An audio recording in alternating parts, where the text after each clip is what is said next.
नमस्कार, दैनिक शिव टाइम में आप सभी का बहुत बहुत स्वागत है। ये गाड़ी पर ज़रा एक बार फिर से हम अपने वीडियो जर्नलिस्ट को कहेंगे, बताइएगा कि आप भी अपने घर में ये सारी सुविधाएं चाहते हैं। ये ध्यान से देखिएगा, हर घर तिरंगे की बात तो की जाती है, हर घर बिजली, हर घर पानी, हर घर इंसाफ, हर घर सुरक्षा, हर घर आमदनी, हर घर पढ़ाई और हर घर दवाई। क्योंकि ये कहीं ना कहीं देना सरकार का काम है। पर ये एक ऐसी व्यक्ति हैं जिनका नाम है, पेशे से वकील हैं, एडवोकेट हैं, अन्ना दुरानी। पर जो भी लिखती हैं ना, ये बिल्कुल तीर की तरह लगता है। और जो लिखती हैं बड़े तथ्य के आधार पर लिखती हैं, और इन्होंने अपनी गाड़ी पर ये लगा कर रखा है। बल्कि नेताओं को लगाना चाहिए, जब ये वोट मांगने आते हैं ना, अपने हाथ में इस पूरी चिट्ठे को रखना चाहिए और जनता को बोलना चाहिए, हम आपको ये देंगे, आप हमें वोट दीजिएगा। पर मजाल है कोई नेता भी ये लेकर जाए। पर ये एक आम नागरिक होने के नाते, एक रिस्पॉन्सिबल सिटीज़न होने के नाते इस महिला ने लिखा है, वो कर दिखाया जो आज तक किसी नेता ने नहीं लिखा होगा। तो अगर आप भी चाहते हैं तो ज़रूर आप अपनी राय कमेंट बॉक्स में रख सकते हैं। हम अन्ना दुरानी जी से भी बात करेंगे। इलेक्शन का दौर है, 1 महीने का टाइम मिला है। अब कई ऐसे भी लोग हैं जिन्हें सियासत का ABC नहीं पता, वो भी फुदक कर बाहर आ रहे हैं, मेंढक की तरह उछल कर कुएं से बाहर आ रहे हैं। चलो हमें भी टिकट मिल जाए, जैसे रेवड़ियाँ बांट रहे हैं, और इन्हें भी रेवड़ियाँ मिल जानी चाहिए। तो जनता की परेशानी से किसी को कोई लेना देना नहीं। तो ये जो चीज़ें लिखी हैं, क्या आप भी अपने घरों में ये चीज़ें चाहते हैं? अगर चाहते हैं तो ज़रूर अपने सुझाव कमेंट बॉक्स में लिखिएगा। चलिए, अन्ना जी हमारे साथ है। अन्ना जी अपनी गाड़ी पर जैसे नेतागण करते हैं ना, अपने बड़े बड़े बैनर होर्डिंग लगाकर जब कंपेनिंग करते हैं इलेक्शंस की। पर ये इन्होंने कोई टिकट नहीं लेना, ना किसी पार्टी विशेष से है। पर हाँ, ये जो चीज़ें लिखी है बिल्कुल सच है। हर कोई जनता चाहती होगी उनके घर में ये सारी सुविधाएँ हुए। चलिए अन्ना जी से जानते हैं। अन्ना जी, ये क्या लिख दिया? आप तो नेता नहीं हो। नहीं मैम, ये बहुत इंपॉर्टेंट है। देखिए, मुझे पॉलिटिक्स का ABC भी नहीं पता है, आपको भी पता है। मुझे सिर्फ एक चीज़ पता है, वो पता है कि आर्टिकल 21 हमको कहता है कि हमारी जो सहूलियत है, हम टैक्स देते हैं तो हमें वो सहूलियत मिलना बहुत ज़रूरी है। अब कुछ दिनों पहले जब इलेक्शन का दौर शुरू हो गया और चुनावी क्लाइमेट भी आ गया, गतिविधियाँ आ गई, तो मैंने जानबूझ के ये लगाया ताकि अगर मेरे घर में कोई कैंपेनिंग के लिए आए तो सबसे पहले वो ये देखे और उसके बाद बात करने की हिम्मत करे। क्योंकि कैंपेनिंग के लिए सारे आएंगे, आप हमें वोट दीजिए, हम आपको क्या देंगे? हम आपको लेस इम्पोर्टेंस देंगे। आप देखिए, कल ट्रैफिक था, बहुत ज़्यादा ट्रैफिक था रेजिडेंसी रोड के करीब। जितनी भी पॉलिटिकल पार्टीज़ हैं, राइट, वो हमसे वोट लेती है और फिर हमें ही एटीट्यूड दिखाती हैं, राइट। तो फिर फ़ायदा क्या हुआ? कोई भी पॉलिटिकल पार्टी का नुमाइंदा जब घर में आता है तब वो आपको चीज़ें प्रॉमिस करता है, हम ये देंगे वो देंगे, लेकिन क्या वो देता है? स्पेस टेक्नोलॉजी से जो रोड्स बन रही है, मैं बाहर किसी भी एक्स्ट्रा बात नहीं बोलूँगी, मैं सिर्फ इतना बोलूँगी, स्पेस टेक्नोलॉजी से रोड बन रही है। क्या रोड है हमारे पास? और पॉट होल जब बन जाते हैं उसमें मौतें होती हैं, गाड़ियाँ उलट जाती है, उसके बारे में कोई कुछ नहीं बोलता है। बिजली नहीं है, क्या बोला गया था कि स्मार्ट मीटर लगने के बाद बिजली नहीं जाएगी। तो अगर स्मार्ट मीटर आप लगा रहे हैं तो ये आपकी रिस्पॉन्सिबिलिटी है ना कि आप लोड के हिसाब से लगाएं, राइट। तो स्मार्ट मीटर लगने के बाद लाइटें क्यों जा रही हैं? उस पर कोई कुछ नहीं बोलता। गर्मी में लाइट जाना मैम कयामत हो जाती है। अच्छा, drinking water, clean drinking water, क्या हमारे घरों में क्लीन ड्रिंकिंग वाटर आ रहा है? नहीं, इट्स ओनली वाटर। क्योंकि उसको छानना पड़ता है। आप वाटर टैक्स लगा रहे हैं, किस खुशी में वाटर टैक्स लगा रहे हैं? पानी का वाटर टैक्स से ज़्यादा तो हम उसको फिल्ट्रेशन का पैसा दे रहे हैं। इसके बारे में कभी कोई नहीं सोचता। और सबसे अहम बात, सेफ्टी की बात करते हैं ना, आज मैं सबसे ज़्यादा सेफ्टी की बात करना चाहूँगी। हम जब सेफ्टी की बात करते हैं मैम, शाम को स्ट्रीट लाइट्स बंद होती है, शाम को बाहर निकलने में इंसान 2 बार सोचेगा।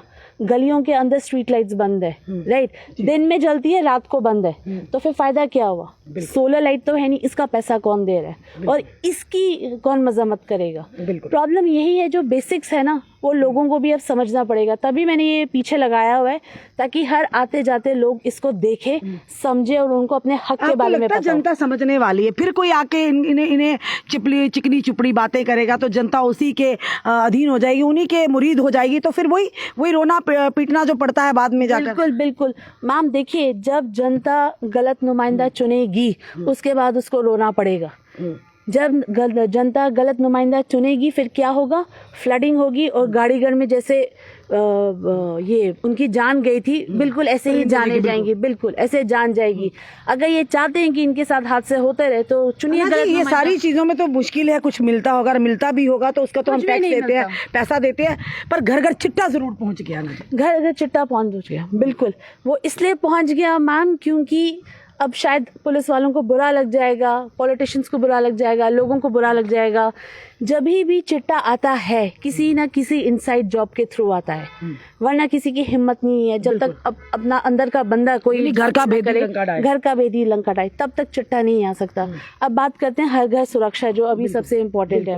आपने देखा हर बार, हर दिन, हर मिनट जैसे ही हम अपना सोशल मीडिया खोलते हैं या फिर न्यूज़ की नोटिफिकेशन आती है तो उसमें आता है किसी का रेप हो रहा है, कोई मोलेस्टेशन हो रहा है। आप सीधा बोलिए ना, जितना जो भी रेपिस्ट है आप उसको डेथ पेनल्टी दीजिए, बिल्कुल कोई बेल नहीं, कोई परोल नहीं, कोई मीडिया अपॉलॉजी नहीं। बिल्किस बानो का जिन्होंने रेप किया था उनको हार पहनाए गए, मैं लिस्ट गिनाती, मिठाइयाँ खिलाई गई, मैं लिस्ट गिनाती हूँ। कुनान Poshpora, Girija Tickoo, Priyadarshini Mattoo, Kolkata rape case, Hathras rape case, Unnao rape case, Hyderabad में प्रियंका रेड्डी, उस पर तो एसिड डाल के उसको मार दिया था, राइट। गूगल कीजिएगा, Mathura rape case, custodial rape था वो, निर्भया, करेक्ट। ना जाने कितने रेप केसेस है। और अभी देखिए कल जो है 4 साल की बच्ची का, 4 साल की बच्ची का स्कूल में शोषण हुआ है, 2 नर्सरी की लड़कियां हैं उनके साथ सेक्सुअल असॉल्ट हुआ है। तो ये हम कहाँ जा रहे हैं? आप कहते हैं बेटी पढ़ाओ बेटी बचाओ, अरे पहले बेटी को सुरक्षित कर लो, बाकी सब कुछ हो जाएगा।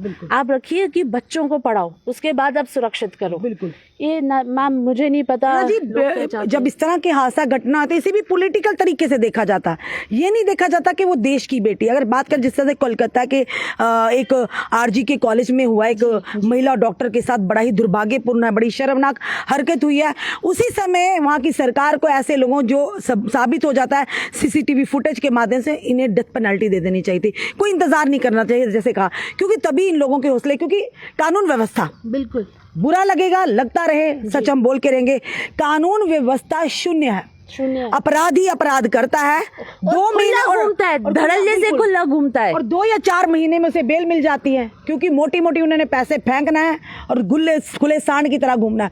आज किसी और का, कल किसी और की बहन बेटी की इस्मत असमत के साथ खिलवाड़ करेंगे, उनकी जान लेंगे। तो कानून व्यवस्था बहुत कमजोर है। जब भी अक्यूज्ड सामने आता है, पकड़ा जाता है, आप उसका फोरेंसिक करवाइए। और मैं सबसे पहले ये भी कहना चाहूंगी कि हमारा फोरेंसिक साइंसेस भी शायद बहुत वीक है, बिल्कुल, क्योंकि महीने लग जाते हैं टेस्टिंग करते करते, चेन ऑफ कस्टडी में आगे पीछे हो जाता है, फॉल्टी हो जाता है। तो इनको चाहिए कि जो आपका प्रोसिक्यूशन है, आपको प्रोसिक्यूशन बहुत स्ट्रॉन्ग करना पड़ेगा, बहुत ज़्यादा स्ट्रॉन्ग करना पड़ेगा। और दूसरा जो फोरेंसिक एविडेंसेस है उसको टेक्नोलॉजी उसकी और भी ज़्यादा मजबूत करनी पड़ेगी। मैम मैं यही कह रही हूँ, ये जो आप पैसा वेस्ट करते हैं ना फैंसी लाइट्स लगाने में, फाउंटेन्स लगाने में, ये अभी हमें ज़रूरत नहीं है।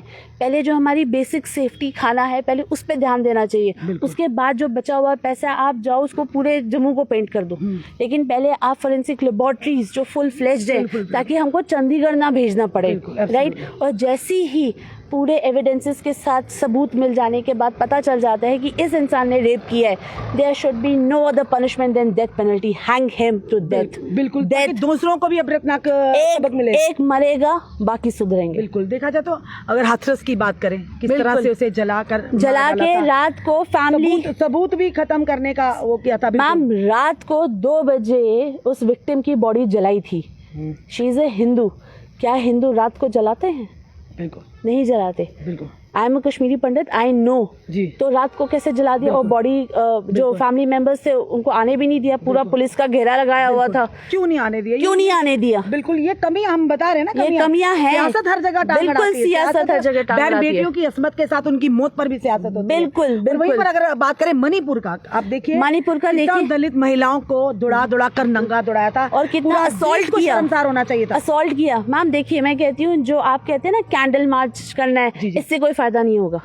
जब कोई सामने लड़की को छेड़ रहा हो ना, आवाज तब उठाओ, तब नहीं उठाओ जब वो छेड़ के चला गया है। वीडियो आपने बना लिया, जाओ उसको 2 थप्पड़ मारो, वीडियो बनाओ, उसके बाद उसको 2 थप्पड़ मारो, उसके बाद ले जाओ उसको पुलिस थाने में और वीडियो के साथ उसको दो, ताकि उसको याद रहे कि आगे से किसी लड़की को नहीं छेड़ना है। नहीं, यहाँ पहले तमाशा देखते हैं।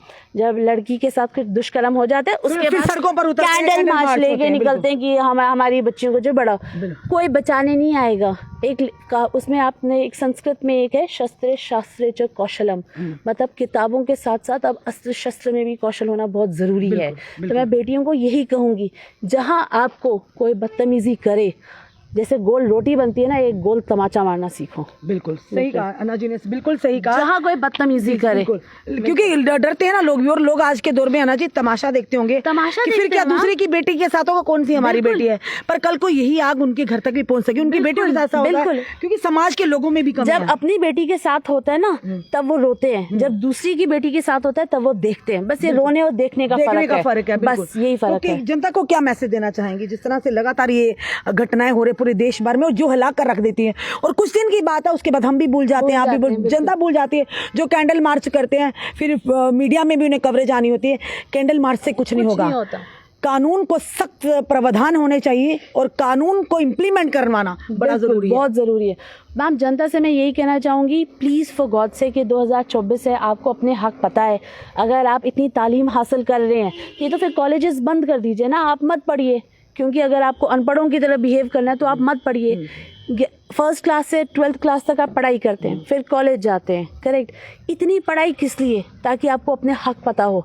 तो आप अपने हक अगर आपको पता है तो उस पर अमल भी कीजिए ना। बिल्कुल, बस मेरा यही कहना है। बिल्कुल, अन्ना जी ने आज बातें कही, बड़ी कड़वी बातें की, पर कहीं सच्ची हैं। यानी कि आज जो बेटियों के साथ हो रहा है, देश भर की बेटियों के साथ, बेटी बेटी होती है, अरे शर्म करो, राजनीति छोड़ो आप।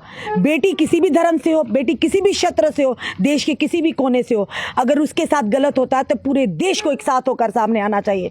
और सबसे पहले ये मांग करनी चाहिए कि उस व्यक्ति को जो वाकई जिस पर आरोप सिद्ध हो जाता है उसे तुरंत फांसी की सजा होनी चाहिए, ताकि आने वाले समय में पूरे देश का, देश के बाहर से भी अगर कोई भी हमारी बहन बेटियों पर गंदी नजर रखने की हिमाकत या कोशिश भी करे, उसे ये दर्दनाक सबक मिलना चाहिए कि कानून व्यवस्था शून्य है। हम बार बार कहेंगे, आरोपी आरोप करता है, गलती करता है और खुलेआम खुले सांड की तरह घूमता है। आज किसी और की, कल को किसी और की, कल को हमारी, आपकी बेटी पर गंदी नजर डाल सकता है, क्योंकि उसे डर खत्म हो चुका, उसे पता पैसा फेंको और तमाशा देखो। आज के दौर में ये, और उसके बाद जो बड़े बड़े पॉलिटिशियंस या पार्टियां, उन्हें मौका मिल जाता है प्रेस वार्ता के माध्यम से, अरे आप लोगों ने इतने विंग बनाए, महिला विंग, फलाना विंग, वाला विंग, क्यों नहीं सड़कों पर उतरते? क्यों नहीं आप एक ही मांग करते, कानून को इंप्लीमेंट किया जाए, सख्त कानून बनाया जाए, ऐसे लोगों को सरेआम चौराहों पर फांसी दे देनी चाहिए, ताकि देश की बेटियां अपने आप को सुरक्षित रखें। देश के प्रधानमंत्री जी कहते हैं बेटी बचाओ बेटी पढ़ाओ, बिल्कुल बेटी बचाई भी जा रही है, पढ़ाई भी जा रहे, पर इन दरिंदों से कौन बचाएगा? ये बड़ा सवाल रहेगा देश के प्रधानमंत्री जी से, कि देश के प्रधानमंत्री जी, आप बेटियों के लिए काफी सोचते हो, महिलाओं के लिए सोचते हो, हमारे देश को अब जरूरत है ऐसे सख्त कानूनों की कि चौराहों पर ऐसे लोगों को फांसी पर लटका दिया जाए, ताकि किसी भी बहन बेटी के साथ इस तरह से बर्बरता ना हो, उसे मारा ना जाए। पहले कोख में मारा जाता था, अब खुलेआम पूरे जमाने के सामने मारा जाता है। बड़ी शर्मनाक बात है। फिलहाल आज का वीडियो आपको कैसा लगा, कि जिस तरह से इलेक्शन का दौरा, अन्ना जी ने हिम्मत की है ये चीजें लिखने की, बड़ी हिम्मत चाहिए इन चीजों के लिखने की। हम हर घर तिरंगा की बात तो करते, पर तिरंगा हर एक के दिल में है। हमारे देशवासियों के, हमें कहने की जरूरत नहीं, ना किसी से सर्टिफिकेट चाहिए। और उसके बाद ये जो है, हर घर बिजली, हर घर पानी, हर घर इंसाफ, हर जगह हर घर सुरक्षा, ये सबसे बड़ी बात है। हर घर आमदनी, ये उससे भी बड़ी बात है। हर घर पढ़ाई और हर घर दवाई। अगर ये सारी चीज़ें सरकार दे पाए ना, तो हमें नहीं लगता कि कोई भी सड़कों पर उतरेगा इंसाफ लेने के लिए, किसी के माथे पर भी शिकन आएगी। आपको ये वीडियो हमारा कैसा लगा?